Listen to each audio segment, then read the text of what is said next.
আর এবার দেখাবো যে এই যে মেসি ইভেন্টে মেসির যে বিশৃঙ্খলা পরিস্থিতি, আগের শনিবার মেসি ইভেন্টে জলের বোতল, জলের ডিস্ট্রিবিউটার, তার খোঁজ পেয়েছি আমরা নিউজ 18 বাংলায়। সেই ডিস্ট্রিবিউটারকে তার কোনো দায় দায়িত্ব আছে কিনা এই ঘটনা সম্পর্কে অনুপ কি খোঁজ খবর নিচ্ছেন তদন্তকারীরা?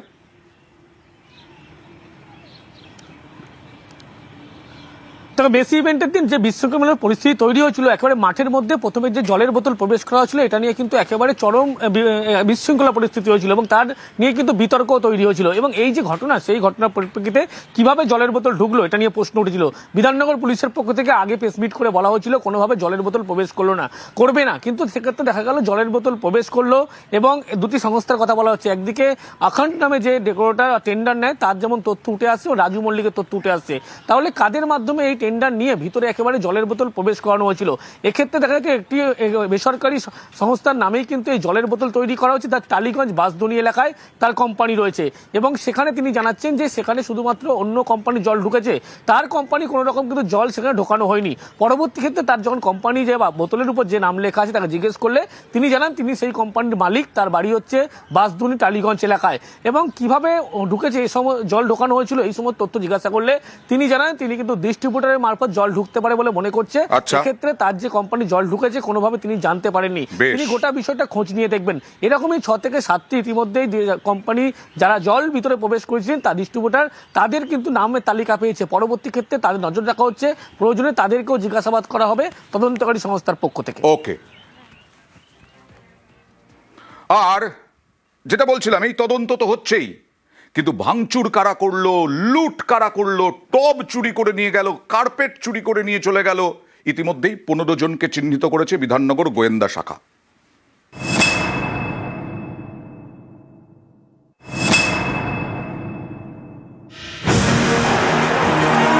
चाहिए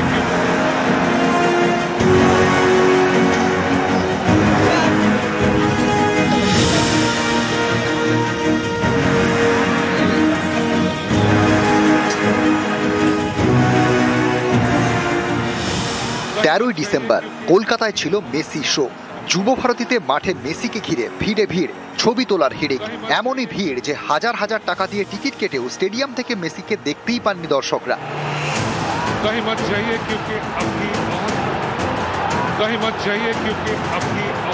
এর ক্ষোভ আছড়ে পড়ে, মাঠে বোতল ছোড়া হয়, চেয়ার ভেঙে ছোড়া হয়, মাঠের ভেতর ঢুকেও চলে তাণ্ডব, তার সঙ্গে চলে লুটপাট।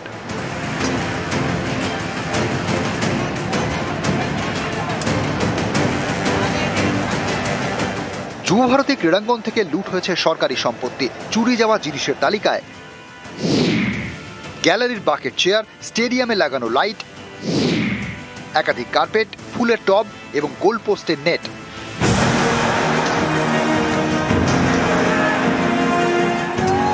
এই দেখুন, তাণ্ডব চালানোর পরে সরকারি সম্পত্তি নিয়ে চম্পট। কেউ নিয়ে গেছেন কার্পেট, কেউ ফুলের টব। স্টেডিয়ামের গ্যালারির চেয়ার ভেঙে ছোড়া হয় মাঠে, পুলিশকে লক্ষ্য করে।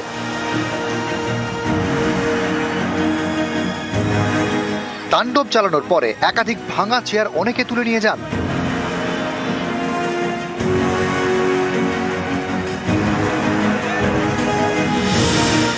গোল পোস্টের নেট ছেঁড়া হয়েছে।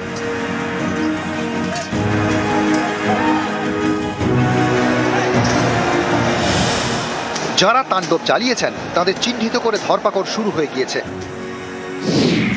এবার বিধাননগর গোয়েন্দা শাখার পুলিশের নজর সরকারি সম্পত্তি লুটে। ভিডিও ফুটেজ দেখে ইতিমধ্যে 15 জনকে চিহ্নিত করেছে পুলিশ। তাদের মধ্যে বেশিরভাগ কলকাতার বাসিন্দা। পুলিশের দাবি, গ্রেপ্তারির পরে তাদের বিরুদ্ধে সরকারি সম্পত্তি লুট এবং চুরির অভিযোগে মামলা হবে। নিউজ 18 বাংলা।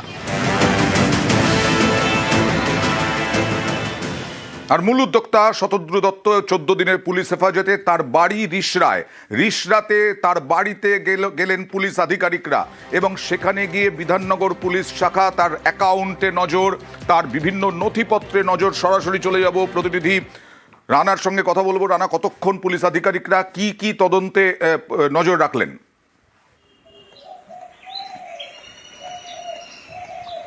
হ্যাঁ অয়েন্দা দেখো, আজ সকাল 6টা নাগাদ হচ্ছে বিধাননগর কমিশনারেটের পুলিশ 5 জনের একটি দল, তারা প্রথমে রিসরা থানায় আসে। সেই 5 জনের দলের মধ্যে কিন্তু লেডি মানে পুলিশ অফিসারও ছিল। তারা রিসরা থানা থেকে পুলিশ ফোর্স নিয়ে 2টি গাড়ি করে তারা এই রিসরায় যে শতদূর যে বাঙুর পার্কে যে বাড়ি আছে সেই বাড়িতে তারা ঢোকেন। এই বাড়িটা 3তলা বাড়ি, বাড়ির ভেতরে ফুটবল খেলার মাঠও রয়েছে ছোট, পাশাপাশি সুইমিং পুলও রয়েছে। প্রায় 4 ঘন্টা ধরে তারা কিন্তু ঘরের মধ্যে বিভিন্ন ঘরে তারা তল্লাশি করেন, যেখানে মানে পরিবারের কাউকে না পাওয়া গেল, মানে যে বাড়িতে এক পরিচারিকা ছিলেন তার সাথে কথাবার্তা বলেন। কিন্তু তদন্তকারী যে অফিসাররা মানে যারা এসেছিল প্রায় 4 ঘন্টা পর ওই বাড়ি থেকে তারা শূন্য হাতেই ফিরে গেলেন বলা যেতে পারে। কারণ তাদের জিজ্ঞেস করা হয়েছিল যে কোনো জিনিস সিজ করা হয়েছে কিনা, তার উত্তরে উনি জানিয়েছেন যে তদন্তের স্বার্থে কিছু বলা যাবে না, তবে বিশেষ কিছু নাকি এখনো পাওয়া যায়নি। তবে ঘটনা আর গত শনিবার মেসি ইভেন্টে এত দর্শক এলো কোথা থেকে? দর্শক 37,000-এর জায়গায় 50,000, আর মাঠের ভেতরে ভিআইপি ভিভিআইপি মিলে 1000 জন, 3 জনের ওপর নজরদারি।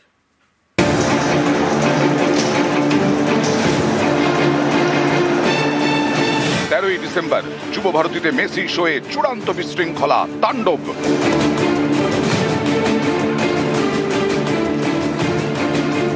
মেসিকে ঘিরে মাঠের মধ্যে ভিড়ে ভিড়। মেসির কাছে যাওয়ার কথা ছিল মাত্র 12 জনের, কিন্তু পৌঁছে যান 1000-এর কাছাকাছি। মেসিকে ঘিরে এমন ভিড়ের কারণেই ফুটবলের গোটকে স্টেডিয়াম থেকে দেখতেই পাননি হাজার হাজার দর্শক। এখানেই প্রশ্ন, মাঠের মধ্যে এত লোক ঢুকলেন কিভাবে? কিভাবে তারা চলে গেলেন মেসির কাছে? মেসি শোয়ের মূল উদ্যোক্তা শতদ্রু দত্তকে 13 ডিসেম্বরই গ্রেফতার করা হয়। এবার সিটের নজরে তার ঘনিষ্ঠরা, যারা এই মেগা ইভেন্টের নানা গুরুত্বপূর্ণ দায়িত্বে ছিলেন।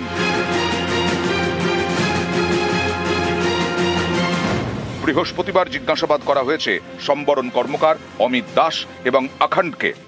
অমিত জোম্যাটোর, ও হচ্ছে যাবতীয় টিকিট হিসেবে বলছি আপনাকে, ও ওই দায়িত্ব।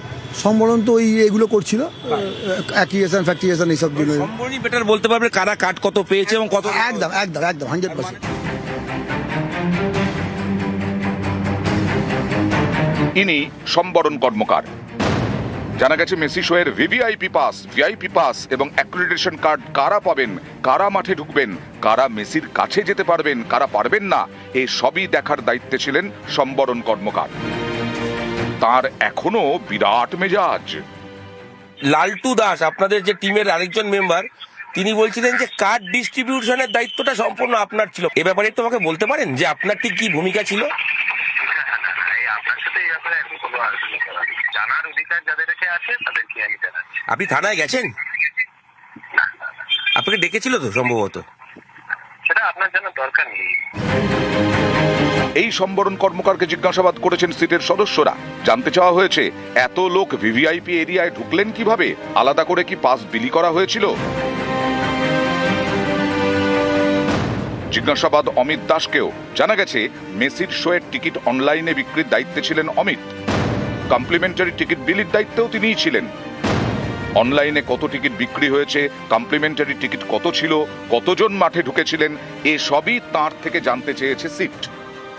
शतद्रु दत्त इनिशिएटिव का जो प्रोग्राम था ना, आपने शायद जोमेटो के तरफ से, मतलब डिस्ट्रिक्ट एप्स के तरफ से आप टिकट के वहाँ पे थे, मतलब डिस्ट्रीब्यूट का डिटेल्स आपके पास ही था। Okay sir. तो इसके बारे में कुछ जानना था, आप थोड़ा मेरे को बोलेंगे? ये बेसिकली सर से हम बात करके आपको इन्फॉर्म करेंगे इस पे। नहीं, हमारी मीटिंग है, उसके बाद ही हम कर पाएंगे। ठीक है, सुनिए ना। से आप संपर्क करना चाहते हैं वह अभी स्विच ऑफ है। আখণ্ড যুব ভারতীর মেগা মেসি ইভেন্টের ঠিকাদার, মঞ্চ বাঁধার দায়িত্বে ছিলেন। পুলিশের দাবি স্টেডিয়ামে জল বিক্রির টেন্ডারের পেছনেও এই আখণ্ডের ভূমিকা রয়েছে। তাকেও জিজ্ঞাসাবাদ করে সিট বৃহস্পতিবার। এদিনই মাঠে গিয়ে নমুনা সংগ্রহ করে ফরেনসিক টিম। নিউজ 18 বাংলা।